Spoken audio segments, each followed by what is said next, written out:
बच्चों, आप सभी का स्वागत है हमारे यूट्यूब चैनल पे। आज हम पढ़ेंगे कक्षा 6 के एनसीईआरटी चैप्टर नंबर 1। हमारे चैप्टर का नाम है विज्ञान का अनूठा संसार क्या होता है उसके बारे में देखेंगे। आपको बता दें कि मनुष्य सदैव अपने आसपास जब भी आप भी अपने आसपास के परिवेश के विषय में जानने के लिए उत्सुक रहते हैं।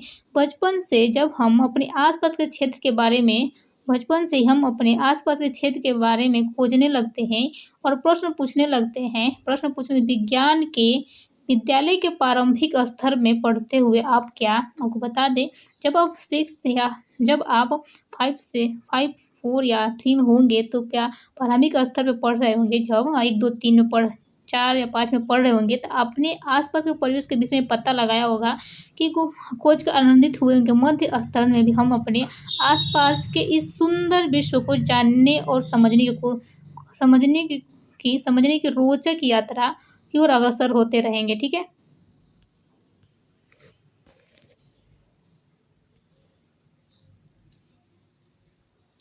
इसलिए हमारे आसपास एक नया विषय विज्ञान है। विज्ञान के इस अद्भुत संसार में आपका हार्दिक स्वागत है। क्या है? आपको विज्ञान के इस अद्भुत संसार में आपका स्वागत है। विज्ञान क्या होता है? विज्ञान देखने, सोचने, समझने एवं कार्य करने का एक शाश्वत माध्यम है जो विश्व के रहस्यों की परतें खोलता है। विज्ञान क्या है? आपको बता, विज्ञान देखने, सोचने, समझने और कार्य करने का एक सशक्त माध्यम है जो विश्व के रहस्यों की परतें खोलता है। क्या होता है? विश्व के रहस्यों को परतें खोलता है। अब चलिए, यह एक रोमांचक साहसिक कार्य की तरह है। जहाँ हम आपसे प्रश्न पूछते हैं कि प्रकृति के विभिन्न आयाम खोजते हैं और यह समझने का प्रयास करते हैं कि यह सब आखिर होता कैसे है। यह सब जानने के लिए हम सबसे महत्वपूर्ण यह कि जिज्ञासा और इसकी जिज्ञासा के इस पुस्तक का शीर्षक भी आया है। ठीक है, अध्ययन चाहे रेत के छोटे छोटे कणों का हो या बड़े बड़े पर्वतों का, एक घास के तिनके का हो या किसी विस्तृत जंगल का, या हमें सदा ही नित्य नई खोज के लिए प्रेरित एवं उत्साहित करता है। ठीक है,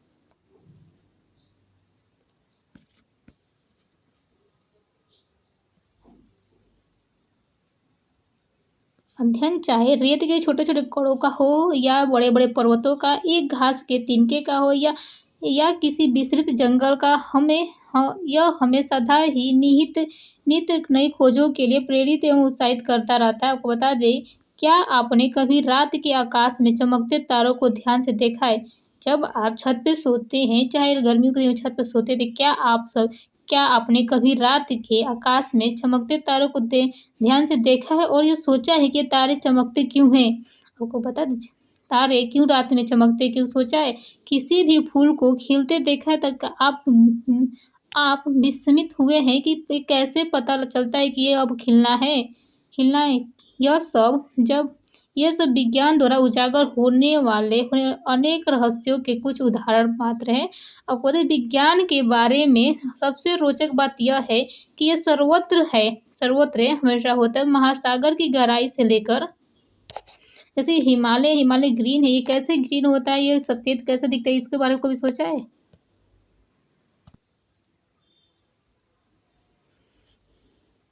विज्ञान, आपको बता दें कि विज्ञान एक व्यापक और अंतहीन जिज्ञासा पहेली जैसा है। हमारे द्वारा की गई प्रत्येक नई खोज इस पहेली का एक और टुकड़ा जोड़ देती है। और आपको पता है बच्चों कि यही तो इस पहेली की सबसे अच्छी बात है कि इसकी कोई सीमा नहीं है। हम क्या खोज सकते हैं और क्यों। ज्ञान का हर नया भाग नए प्रश्न तथा नए खोजों की ओर ले जाता है। हम कभी कभी देखते हैं इस पहेली का एक टुकड़ा गलत स्थान पर जोड़ दिया जाता है और उससे वहां से दूसरे स्थान पर ले जाने की आवश्यकता है। इन नई खोज प्राय विश्व के बारे में हमारी समझ बढ़ाती है। आपको बता दें कि जैसे जैसे पुस्तक हम बच्चों पढ़ाएंगे, आपके सामने अनेक रोचक विचार आएंगे। क्या आप कई नए प्रयोग करेंगे जो आपको विचार करने को प्रेरित करेंगे, और आप यह भी जानेंगे कि हमारे दैनिक जीवन में यह सब कैसे उपयोगी है। अनुमान लगाइए कि जब हम नई नई चीज़ों को देखते हैं, जब हम नई नई चीज़ों को खोज करेंगे तो क्या होगा, तब हमें ये समझ में आने लगेगा कि सभी विचार एक दूसरे से जुड़े हुए हैं। क्या हुए, सभी विचार क्या है, एक दूसरे को से जुड़े हुए हैं। जैसे हम किसी चीज़ को खोज करते हैं तो पाएंगे कि सभी विचार क्या एक दूसरे से जुड़े हुए हैं। आइए हम इस यात्रा को आरंभ करते हैं। अपनी पृथ्वी एकमात्र ऐसा ग्रह है, जैसे हम अब इसको स्टार्ट करते हैं कि पृथ्वी एकमात्र ऐसा ग्रह है जिस पर क्या है, जीवन है। पृथ्वी पर पर्यावरण भी है और उसकी रक्षा करना अति आवश्यक है। पेड़ पौधे नहीं रहेंगे तो हम ऑक्सीजन कैसे लेंगे, ठीक है, सांस कैसे लेंगे। पृथ्वी जीवन की एक अद्भुत विविधता है। क्या है विविधता, और पौधों और जंतु जो इस ग्रह के विभिन्न क्षेत्रों में जीवित रहने और फूलने में सफल हो सकें। पृथ्वी पर क्या होता है, जीवन है जिसकी रक्षा करना हमारा उत्तरदायित्व है। हमें इसकी रक्षा करना है, ठीक है। जीवन की एक अद्भुत विविधता है। पौधे और जंतु इस ग्रह के विभिन्न क्षेत्रों में जीवित रहने और फूलने में सफल हो सके। आपने किसी बीज को एक पौधे में और किसी झिल्ली को कैटरपिलर जैसे ये दिखा है, एक सुंदर तितली में परिवर्तित होते देखा होगा। ऐसे अनेक अवलोकन किए होंगे कि इन पौधों और जंतुओं का विकास किस प्रकार होता है।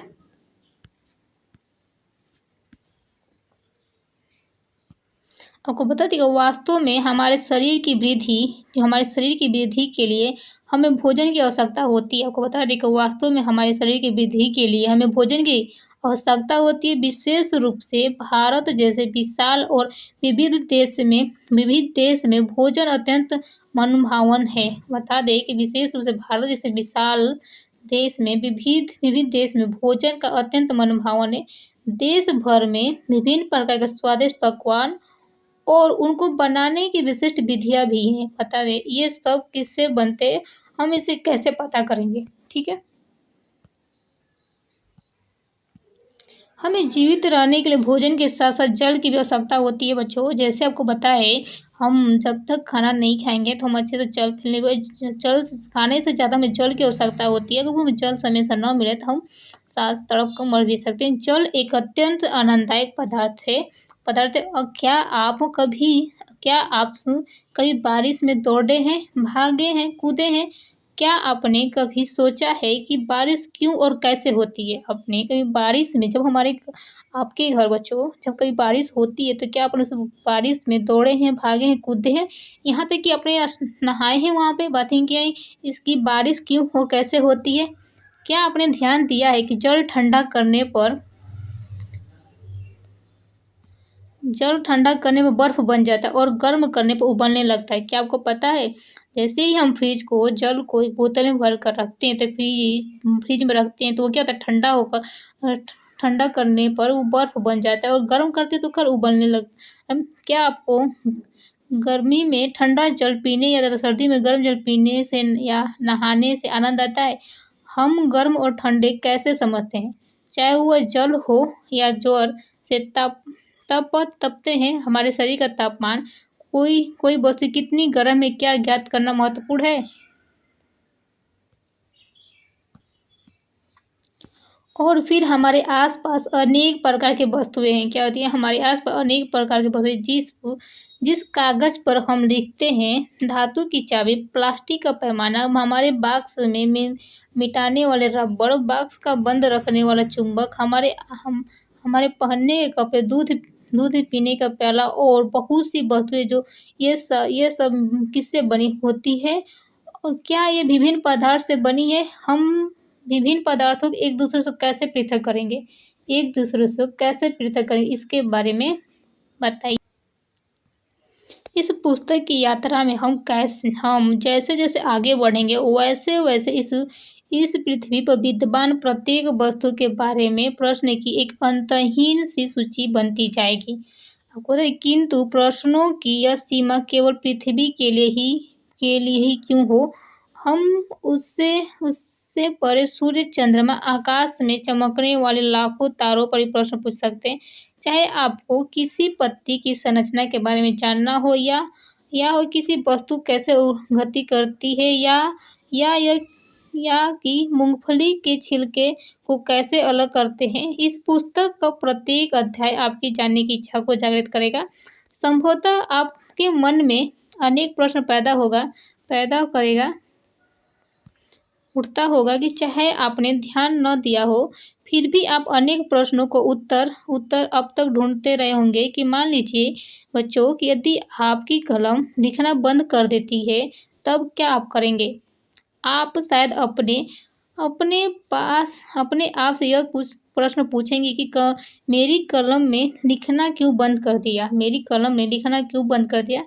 यह आप अनुमान लगाइए कि कलम में स्याही समाप्त हो गई होगी। आपने अनुमान लगाया होगा, जब आप लिख रहे होंगे अचानक आपकी कलम लिखनी बंद कर देती है, तो आपने अनुमान लगाया होगा कि कलम में स्याही क्या हो, समाप्त हो गया। तब इस अनुमान का परीक्षण कलम खोलकर या रिफिल की स्याही की जांच करेंगे। क्या करेंगे? तब अचानक आप क्या करेंगे?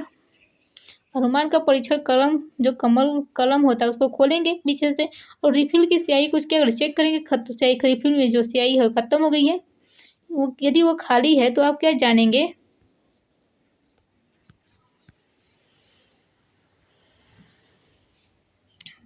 ठीक है, यदि खाली हो तो आप जानेंगे कि आपका अनुमान सही था। परंतु मान लीजिए कि आप देखते हैं कि स्याही समाप्त नहीं हुई है, थोड़ी सी स्याही नहीं है। क्या आप करेंगे कि और एक और अनुमान लगाइए कि संभवतः स्याही सूख गई है। इसकी जांच करने के लिए अनुमान सही है या नहीं। अब आप कुछ और करने का प्रयास करेंगे। वास्तव में विज्ञान एक ऐसी कार्य करता है आप यह जानने का प्रयास कि आपकी कलम में लिखना क्यों बंद कर दिया। आपकी कलम ने लिखना क्यों बंद कर दिया वैज्ञानिक विधि का एक उदाहरण होता है। वास्तव में विज्ञान ऐसे ही कार्य करता है कि आप यह जानने का प्रयास है कि आपकी कलम ने लिखना क्यों बंद कर दिया वैज्ञानिक विधि का एक उदाहरण है। ठीक है, एक ही ऐसी ही क्रियाकलाप आइए और सोचने और लिखें। एक ऐसी ही अन्य समस्या के बारे में लिखते हैं कि आपने हल करने का प्रयास किया है। ठीक है, आपने इन चरणों का पालन किया। यदि विज्ञान केवल तथ्यों एवं आंकड़ों को याद करना अथवा केवल प्रयोग करना ही नहीं है। विज्ञान केवल तथ्यों और आंकड़ों को याद करना अथवा केवल प्रयोग करना ही नहीं है। विज्ञान चरण दर चरण प्रक्रिया का पालन करते हुए हमारे प्रश्नों के उत्तर ढूंढने में सहायक होता है। आपको बता दें, विज्ञान चरण दर चरण प्रक्रिया का पालन करते हुए हमारे प्रश्नों के उत्तर ढूंढने में सहायक होते। वे कौन से चरण हैं जिनका हम अनुपालन कर सकते हैं?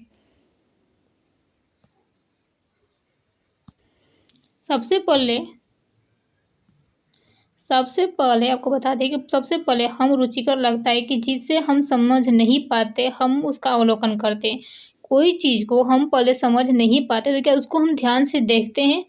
यह हमें अचंभित करता है और शायद हम उसके बारे में एक प्रश्न सोचते हैं। जैसे ही बच्चों को कुछ चीज़ समझ में नहीं है तो उसको ध्यान से देखते हैं और आप अचंभित हो जाए, शायद हम उसके बारे में एक प्रश्न सोचते हैं। अब प्रश्न सोचने लगते हैं, इसके बाद हम उस प्रश्न को संभावित उत्तर का अनुमान ढूंढने लगते हैं। क्या करते हैं? इस अनुमान का हम प्रयोग और उस अधिक अवलोकन द्वारा सत्यापन करते हैं। जैसे हम उसका अनुप्रयोग करते हैं और उसको देखते हैं तो उसका स्पष्टता प्रकट होता है। इसके बाद हम परिणामों का विश्लेषण करने का प्रयास यह देखने के लिए करते हैं कि क्या इससे वास्तव में हमारे प्रश्न का उत्तर प्राप्त हुआ है या नहीं हुआ। ठीक है, आपको बता दें कि वैज्ञानिक बच्चों वे लोग होते हैं जो समस्याओं को हल ढूंढने अथवा नई वस्तुओं की खोज करने के लिए वैज्ञानिक विधि का प्रयोग करते हैं। जैसे वैज्ञानिक वे लोग होते हैं जो समस्याओं को हल ढूंढने अथवा नई वस्तुओं की खोज करने के लिए वैज्ञानिक विधि का प्रयोग करते हैं। परंतु क्या कोई भी व्यक्ति जो वैज्ञानिक विधि का पालन करता है पालन पालन करता है, एक वैज्ञानिक की तरह कार्य करता है। भोजन पकाने वाला व्यक्ति यह सोचकर हैरान हो सकता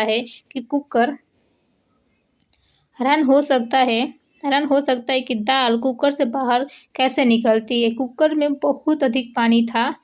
साइकिल की मरम्मत करने वाले व्यक्ति जो होते हैं बच्चों के बारे में सोचिए, जो यह ढूंढने का प्रयास कर रहा है कि टायर में फिगर में दिखा रहा है बच्चों कि साइकिल की मरम्मत करने वाले व्यक्ति के बारे में सोचिए, जो यह ढूंढने का प्रयास कर रहा है कि टायर से हवा कैसे निकलती है, कैसे निकली, हवा कहाँ से बाहर निकल गई, हवा कहाँ से बाहर निकल गई और यह कोई विद्युत ठीक करने वाला व्यक्ति उपकरण ढूंढने का प्रयास कर रहा है कि विद्युत बल्ब क्यों नहीं जल रही है, जो बल्ब है वो क्यों नहीं जल रही है, क्या कोई समस्या बल्ब में है या स्विच में। जब हम प्रश्न पूछने और उनका उत्तर ढूंढने का प्रयास करते हैं तो एक तरह से हम सभी वैज्ञानिकों जैसे कार्य करते हैं।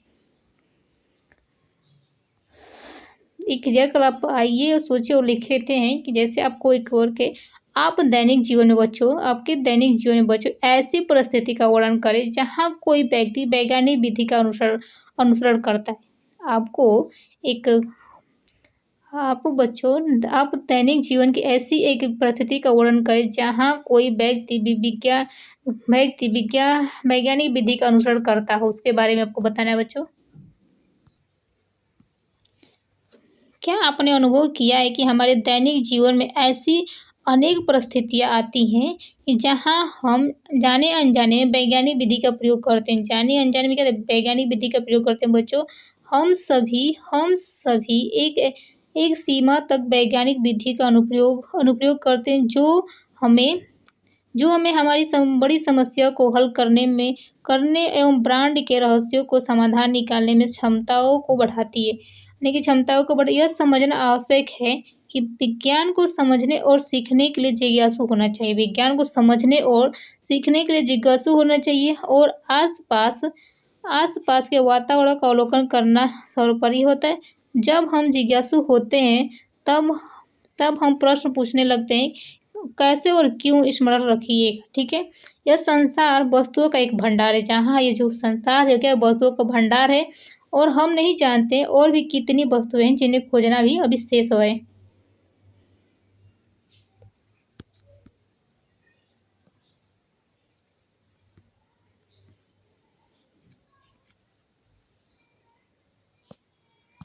देखिए बच्चों, आपको जब बुद्धिमान बनना है, जब आपको बुद्धिमान बनना है तो बुद्धिमान होने के लिए आपको प्रश्न पूछने वाला बनना आवश्यक है। आपको पता है जिस प्रकार बच्चे बारिश का आनंद लेते हैं, उसी प्रकार विज्ञान में जैसे इस फिगर में दिखाया गया बच्चों, जिस प्रकार बच्चे बारिश में आनंद ले रहे उसी प्रकार विज्ञान एक आनंददायक खोज जैसा होता है।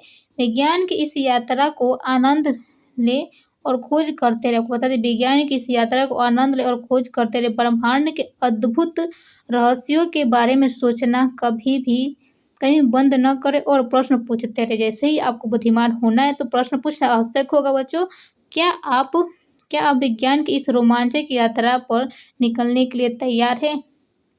जैसे ही आप किसी चीज़ को पूछते हैं, जैसे आप बारिश में आनंद लेते हैं, नहाते हैं तो बारिश में आनंद होता है कि बारिश हो रही है तो हम चलिए आनंद लेते हैं, हमें ठंडी महसूस होती है। हाँ, जैसे बारिश क्यों होता है, कैसे होता है, इसके बारे में कभी पूछा है?